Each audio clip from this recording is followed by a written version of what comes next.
Seigneur, merci pour ce temps d'étude.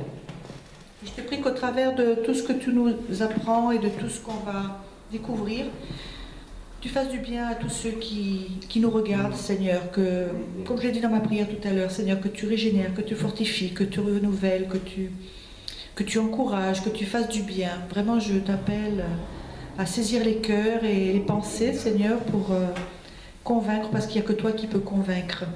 Et nous les bénissons tous au nom de Jésus. Amen. Amen.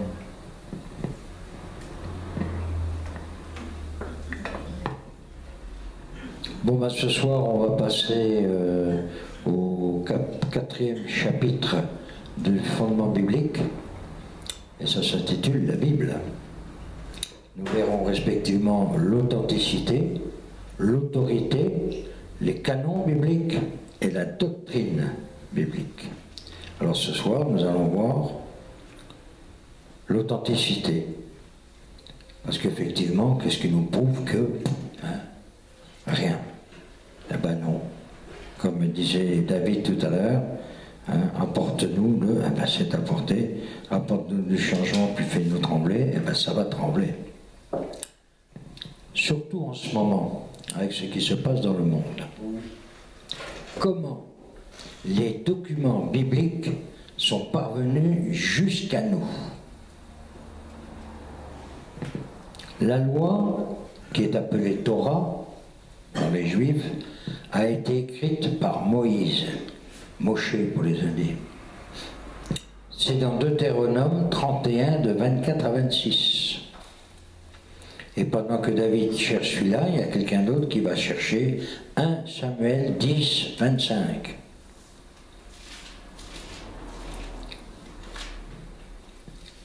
Deutéronome, c'est juste après le Deutéronome, 31, 24 à 26.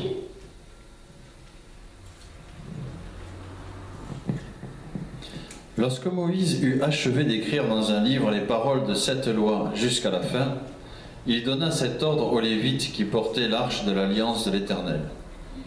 Prenez ce livre de la loi et mettez-le à côté de l'arche de l'alliance de l'Éternel, votre Dieu. Il sera là comme témoin contre toi. Alors d'autres livres inspirés sont ajoutés au premier et eux aussi sont déposés dans l'arche. 1 Samuel 10, 25.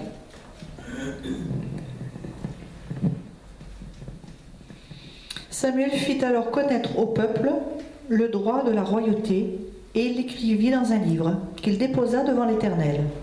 Puis il renvoya tout le peuple, chacun chez soi. À la construction du temple, Salomon, puisque vous voulez faire du grec, il déposa des livres saints qui furent retrouvés sous Josias. C'est beaucoup plus longtemps après. 2 Rois 22, 8. Et d'autres, nous chercherons Ésaïe 34, 6 et Néhémie 8, 1 à 3. Ésaïe. Attends. Ésaïe d'abord. Non, Torah. Non. Ah, c'est celui-là. Excusez-moi. Ésaïe combien? 34, 6. 34, 6. Alors, 2 Rois 22, verset 8. Alors, Ilkija, le souverain sacrificateur, dit à Shaphan, le secrétaire, « J'ai trouvé le livre de la loi dans la maison de l'Éternel. » Et pardon pour les noms, Et Ilkija donna le livre à Shaphan, et Shaphan le lut.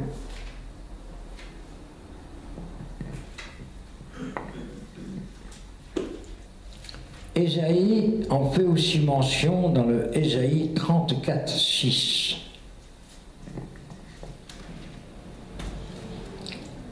Ouais.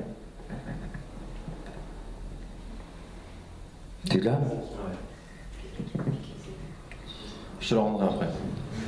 L'épée de l'Éternel est pleine de sang, enduite de graisse, du sang des agneaux et des boucs, de la graisse de rognon des béliers, car il y a un sacrifice pour l'Éternel à Botsra, et un grand carnage dans le pays des Dômes. Alors, on ne doit pas avoir le même 34.6 34.6 Ésaïe, ouais. Puisque là, on parle des documents retrouvés. Mais bon, ça n'a rien à voir. Mais bon, ça dépend des numérotations, ça c'est pas... C'est 34.6. Non mais même... Si, bah si, c'est ça. Non, Même ça part pas de quoi, je veux dire, Ouais. c'est ce qu'elle c'est ce qu'il y a. bon, c'est pas grave. C'est ce que j'ai. Alors, malgré la destruction du temple par Nebuchadnezzar, est-ce que vous savez que son autre nom? Nabuchodonosor. Ouais. C'est plus facile à dire. C'est beaucoup plus facile à dire. Les manuscrits ne seront pas perdus et Néhémie les retrouvera lors de la reconstitution du temple. Néhémie 8, 1 à 3. Alors tout le peuple s'assembla comme un seul homme sur la place qui est devant la porte des eaux. Ils dirent à Esdras, le scribe, d'apporter le livre de la loi de Moïse, prescrite par l'Éternel à Israël.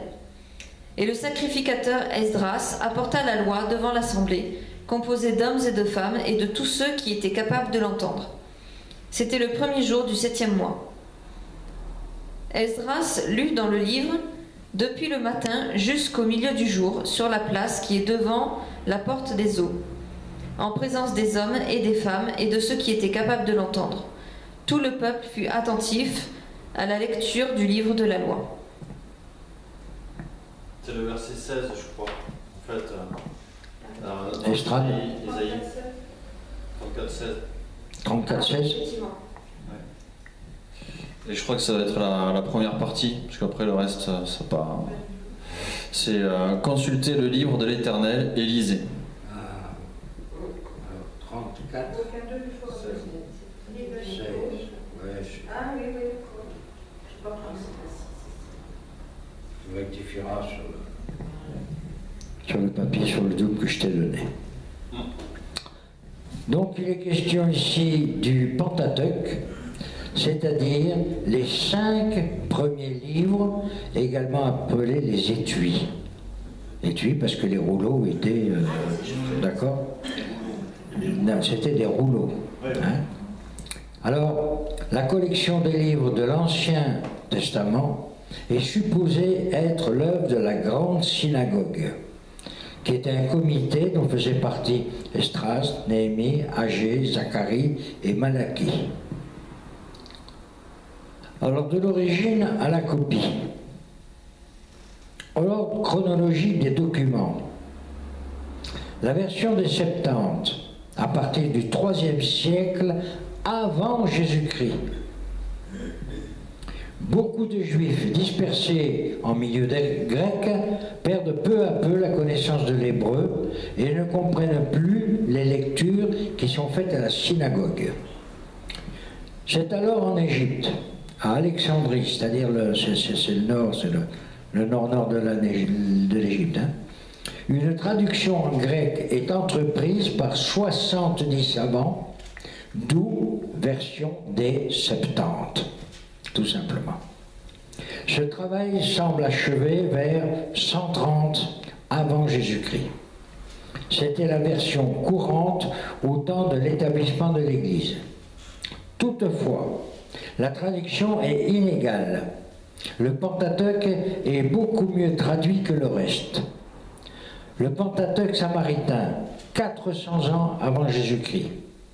Les manuscrits de la mer Morte, qui sont découverts en 1947 seulement, ils datent du IIe siècle avant Jésus-Christ. Parmi eux, comment? Oui. Parmi eux se trouve le texte entier du prophète Ésaïe. Qu'est-ce qu'il est devenu, ce rouleau-là?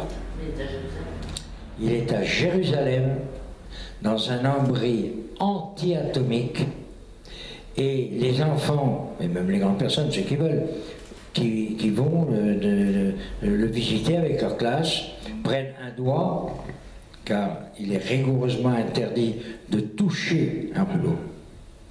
Même aujourd'hui, dans les synagogues, on ne touche pas le rouleau. On le déplie et on a un doigt, la barrette, et avec la barrette, il lise Ésaïe d'origine. Et on s'aperçoit, je dis toujours, à quelques virgules près, il n'y a pas de virgule, il n'y a pas de ponctuation en hébreu, que c'est la même chose. Donc c'est que ça a été bien retranscrit. J'ai quand même récemment commandé, récemment je me suis procuré un Tanakh, donc juste l'Ancien Testament hébreu. J'ai relevé il y a quelques différences, mais heureusement quand même dans nos Bibles ils mettent quand c'est ils mettent la version littérale et le choix à certains moments qu'ils ont fait pour la traduction. Mais c'est vrai que je te montrerai des fois un petit truc. C'est comme dans toutes les traductions, et je le dis toujours, il faut faire très attention. Ça a été écrit, alors pour certains, on nous dit 3e siècle avant Jésus-Christ, ils ont fait ça. Le Pentateuque samaritain, 400 ans avant Jésus-Christ. Donc, ils ont écrit dans leur façon de penser. Voilà. D'accord? Ensuite, ça a été traduit, on va les voir. Ça a été traduit en différentes langues. Et on est l'histoire de la pomme. Pour moi, ça doit être la pomme. Pâques, terminé, envoyé, supposé. Mais c'est une fausse interprétation. Et on arrive aujourd'hui à être parfois complètement à l'envers du mot d'origine. Et c'est la raison pour laquelle j'ai attention. Arzo, arzo, arzo les vélos. Parce qu'on finit par dire que ce qui est bien, c'est mal, et que ce qui est mal, c'est bien. Alors que si on prend les textes d'origine, c'est pour ça qu'il est intéressant, quand on travaille en hébreu, d'avoir un dictionnaire hébreu-araméen, de façon à retrouver un petit peu le sens. Et effectivement, il y a des mots où on ne retrouve rien. Il y a des mots, faut bien connaître l'hébreu ou l'araméen pour pouvoir afficher. J'en veux pour preuve, dans notre Bible on dit au commencement, à Baragem, quand on a écrit ça au commencement, ça ne veut rien dire, je regrette. Ça ne dit rien. Ce n'est pas au commencement. Et comment il s'appelle celui qui a traduit beaucoup de choses, qui est décédé il n'y a pas si longtemps que ça d'ailleurs. Chouraki, merci. Chouraki a décortiqué le mot hébreu, parce que le mot hébreu, on prend une racine, on ajoute un petit bout au début, on continue un petit bout encore à la fin, et en fin d'histoire, on a un mot qui est complètement renversé. Et Chouraki a complètement éliminé petit à petit des bouts comme ça pour dire attention, ce n'est pas au commencement, c'est à la tête de. D'ailleurs, dans les corps constitués, j'en reviens toujours à l'armée, mais dans le corps constitué, le chef de corps, c'est le chef de corps, c'est celui qui est au-dessus, c'est le colonel. Et ça vient de ça. Et là, on a traduit par commencement. C'est pas faux. Mais enfin, vous voyez comment une idée. C'est le début. C'est quand, voilà, c'est quand ça a commencé. Mais voilà, c'est. Hein? Mais même les rabbins le disent. Il faut pour une Bible.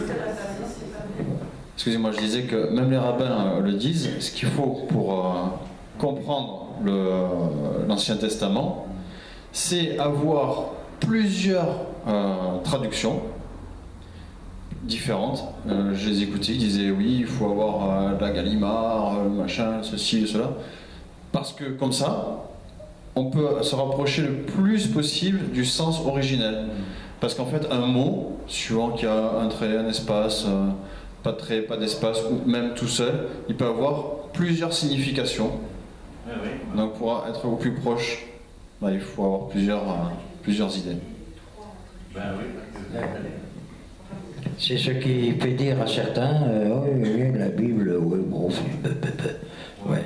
Et quand je dis de certains, je parle de théologiens, et je parle même de hauts scientifiques.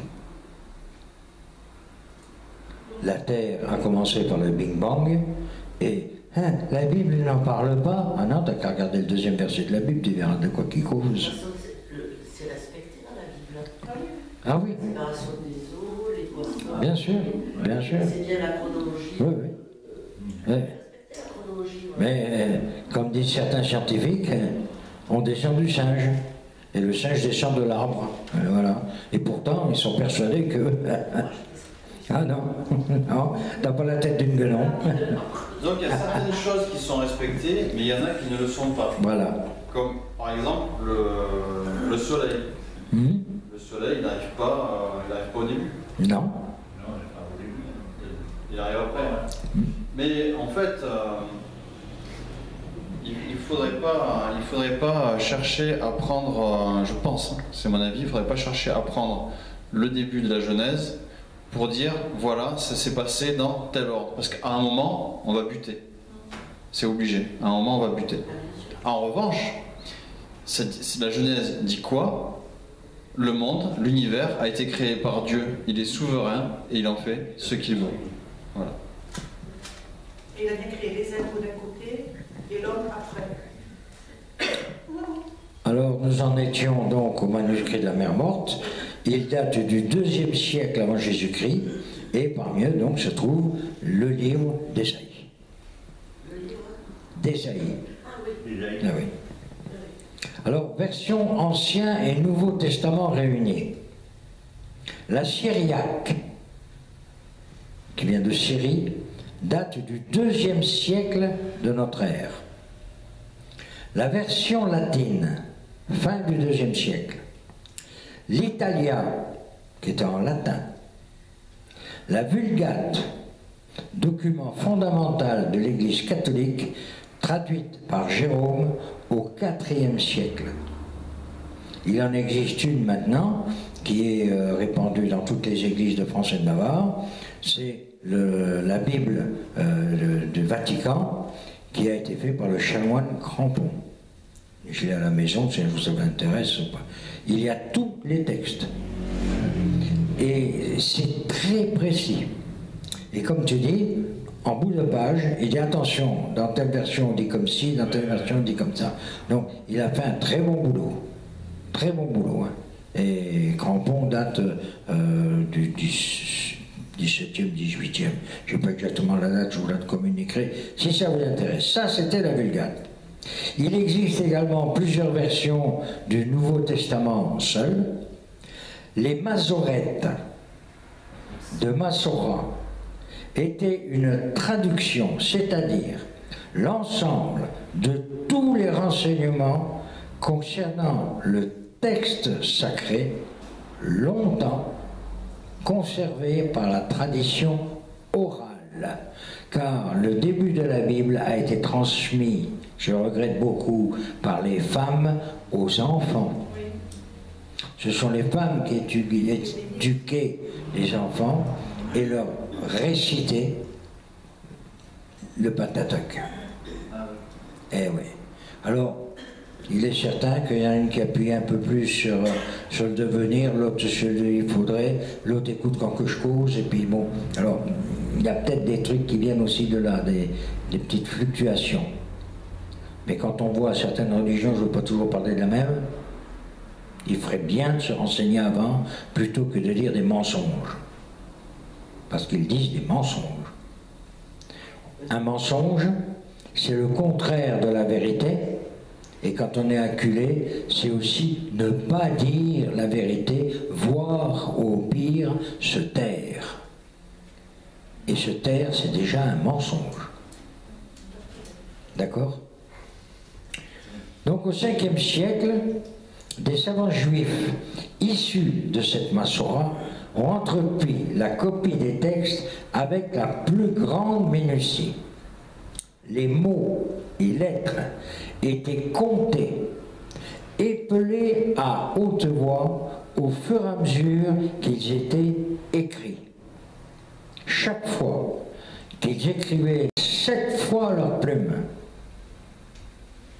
Vous voyez jusqu'à quel point ils allaient dans la religiosité, mais c'était très intéressant, c'est très intéressant parce que tous les textes qui découlent de ces gens-là sont exacts, tels qu'ils ont été écrits au départ. 5 siècles seront nécessaires pour accomplir la totalité de ce travail.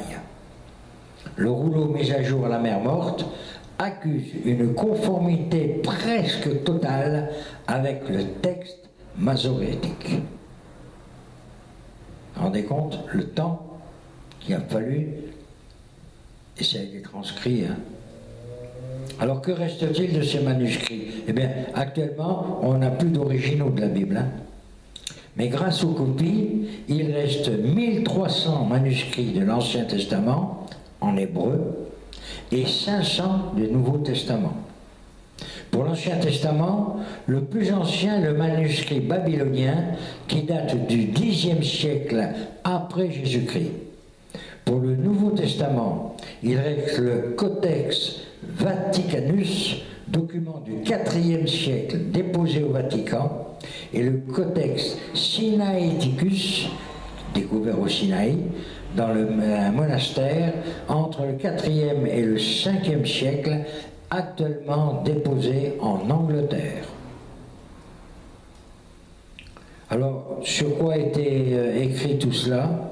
Les supports, eh bien, il y avait des tablettes en bois, il y avait du parchemin, il y a eu des papyrus. L'Ancien Testament a été écrit en hébreu, sauf quelques passages dans le livre de Jérémie, Esdras et Daniel, qui eux ont été écrits en araméen. C'était la langue parlée à l'époque, hein. Le Nouveau Testament a été écrit en grec, parce que les classes de la société qui parlaient le grec étaient plus accessibles à l'Évangile que celles qui parlaient l'hébreu. Le premier livre, enfin, qui a été imprimé dans le monde, c'était quoi? La Bible. Par qui? Moi, t'as copié sur ma feuille. Par Alexandre le Grand. Non. Par Gutenberg en 1456. C'est Gutenberg, la première imprimerie qu'il a faite pour essayer, parce qu'il faisait des lettres en plomb, et comme il ne savait pas, les lettres, voilà, c'est la typographie qu'on a connue il n'y a pas si longtemps, qui n'existe plus maintenant, mais c'est comme ça qu'il a commencé. Voilà, on ajoute les lettres. Voilà. La phrase entière. Voilà. Et après, on la décalque. Voilà. Voilà donc pour ce qui est l'authenticité de la Bible. On va chanter Jésus, Jésus, Alléluia, Jésus, Jésus, Alléluia, Jésus, Jésus, Alléluia, Jésus est notre roi. Venez chanter, Alléluia, venez danser, Alléluia, venez louer, Alléluia, Jésus est notre roi. Voilà, gloire à toi Seigneur. Bonne soirée. Bonne soirée.